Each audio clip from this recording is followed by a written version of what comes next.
What's going on, everybody? It's Unboxing Reviews here, and welcome back to another LEGO DC Supervillains video. So in today's video, I'm of course going to be showcasing Cyborg from the DC Movies Character Pack. So without further ado, let's get to it. Alright, so you just saw there his idle animation, and that is one of two more, I think, and they are all super cool. That's probably one of my favorite things about this version of Cyborg. It's just the little details that they've put into his idle animations alone are really, really nice. That is the second one right there.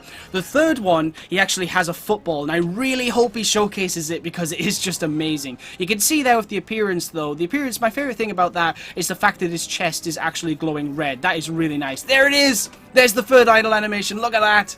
So he's running with the football and everything, and that is just so cool. Love it. Absolutely love it. Anyway, let's get on with the gameplay showcase. What can Ray Fisher's take on Cyborg actually do? Well, in combat, he attacks like this, so he just punches normally, which is pretty cool. If we tap square, though, check this out.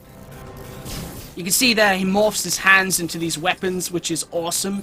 If you hold down square, he does this, where you can target with just one, like that. That's pretty cool. If we tap circle, we've got detective mode, and if you hold circle, he has this beam. Look at this. I absolutely love this beam. It just comes out of his hand and everything. It's so cool.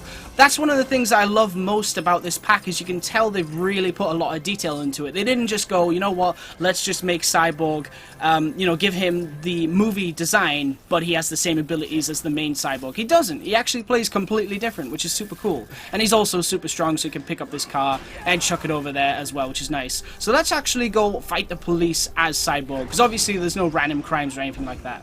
He can also fly, which is awesome. When I see him flying, though, it reminds me of that deleted scene from one of the Justice League trailers, where Cyborg basically flies into the air, and his face is kind of covered by a mask, and it looks very similar to Deadshot. I think if I remember correctly, it's just got like one red eye, and it looks so flippin' cool. And when I saw the movie, I was so disappointed to see that wasn't there anymore, because I was like, oh man, that would have been amazing. I don't know why they took that out, but that was such a cool scene. You could see it in most of the trailers, I think. I'm sure you guys know what I'm talking about. It is awesome. Can he still use the beam when he's in the air? Oh, look at that, he can! That is super cool, look at that. Nice. He can also shoot like that as well, which is cool. Anyway, like I said, let's actually go fight the police as this version of Cyborg. He doesn't have any transformation ability, though, in case you're wondering, unlike the classic Cyborg that's in the main game. But yeah, I would say that, Justice League definitely isn't the most beloved DC movie, but my favorite things about it were probably Ray Fisher's Cyborg and Jason Momoa's Aquaman. And obviously, Henry Cavill's Superman, even though there was some issues. I think you all know what I'm talking about there. I think Ray Fisher's Cyborg and Jason Momoa's Aquaman were my favorite things about that movie. And I really want to see more from Ray Fisher's Cyborg. I think he did a great job on that character. He was really, really cool. It's a shame we haven't seen him in anything else lately. But I hope he sees, that his version of Cyborg is now playable in a video game, and I hope that makes him happy, because I know how, passionate he is about that character, and I can only imagine how hyped he would be if he saw this. So, yeah. Take that! Nice! Alright, I want to see if he's got any special moves that he can pull off to these characters. I don't think he can. Can these electrify them when you shoot? Let's see. I want to try it. So if I do that, does it just attack them or electrify them? Yeah, it does electrify them. I thought it would. That's cool. So there you go. Yeah, I really like this. I think this take on Cyborg's really cool. One thing that would have been nice is, you know how at the very end of the movie he changes his body to represent more of a classic Cyborg logo? It would have been really cool if you hold down triangle and he does that, just as a bit of fun. Like, just as a nice little throwback to that scene in the trailer. Not the trailer, sorry, in the movie. I think that would have been really nice, but, oh well, no biggie. Definitely would have been cool, though. Definitely. You can see that. I really wish when he flew that the mask covered him and everything. Even though it's not in the movie, that would have just been such a cool throwback to that scene from the trailer. I would have loved that. But oh well. Could have been like how in Lego Marvel Superheroes 2, Star-Lord, his mask appears on him when he starts flying. Could have been something similar to that. Maybe next time. Although I don't think they'd be allowed to do it if it hasn't actually happened in the film, because you've got to be accurate to what goes on in the movies, obviously. There we go. Let's go fly on into Gotham City. We'll have a bit of a fly with Cyborg, because it's really cool. Yeah. It's so nice that we have a game now that allows us to play as the movie Justice League, because I've wanted this for ages. So there you go, we're in Gotham City now. I know a lot of people were wanting some villains and everything in this pack, you know, maybe Zod, maybe Ares, maybe Steppenwolf, anyone like that, and I understand that, but at least we got Deathstroke.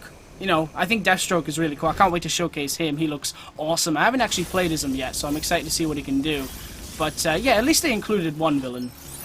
And to be honest, I think they included the best one, because seeing Deathstroke at the very end of Justice League... sorry, spoiler alert. I mean, the movie has been out for quite a while now, so I'd imagine everyone's seen it. But, yeah, you know, Deathstroke's appearance at the very end of Justice League was probably the coolest scene in the entire movie. I mean, that was such a nice surprise. So... yeah, having that version of Deathstroke now playable in this game, even though he only made such a short appearance, is really cool. He doesn't have his mask, though. That's the thing. But you can also add the mask to him with the character customizer. You could literally go ahead and add all the same pieces to that version of Deathstroke using the customizer, and then just put a mask on him and give him 2 swords, and there you go, you're playing as a masked version. And that's pretty much it, so I think that's pretty cool. I understand why they didn't give him a mask, though, because... you've already got classic Deathstroke in the main game, and he has a mask, so they wanted to mix it up a bit, I suppose. Yeah, this is my favorite weapon of Cyborg's in this, I would say. I think I like this version of Cyborg more than the classic one. He's more fun to play as. Just with the fact that his body morphs into weapons and everything, that is just super cool. I'm really glad that they kept that for this take on the character. Oh, they got me that time. He's not invincible, is he? No, he's definitely not. I've just checked the health there, and, okay. There we go. Alright guys, so that's pretty much it for this video, so I want to thank you all very much for watching. Stay tuned for lots more videos real soon, and as always, please remember to like, comment, and subscribe.